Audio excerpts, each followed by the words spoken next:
মানুষ বিক্রির হাট, যেখানে 1000 থেকে 1500 টাকায় মিলছে মানুষ। ভোর হলেই নিজেকে বিক্রির জন্য এই হাটে আসেন শত শত দিনমজুর।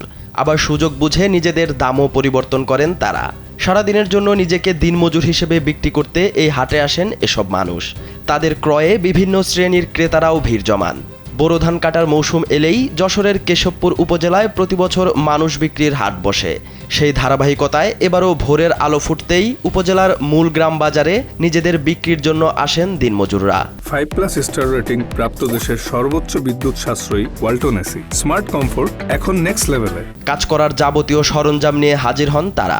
একজন দিনমজুর কিনতে চাষিদের গুনতে হচ্ছে 1.5 মণ ধানের সমপরিমাণ অর্থ। শ্রমিকের উচ্চ মূল্যে বিপাকে পড়তে হচ্ছে চাষিদেরকেও।